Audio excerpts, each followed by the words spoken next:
Hey there! So, let's talk about a common problem that many of us face when working with Git branches.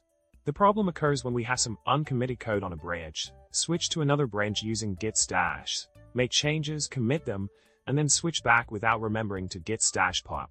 This can lead to headaches later on, especially if we forget to apply the stash and end up losing work.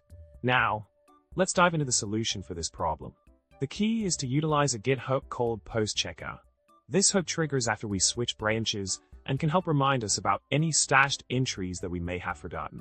This script provided checks for stash entries related to the current branch by comparing the current head with the parent of each stash entry.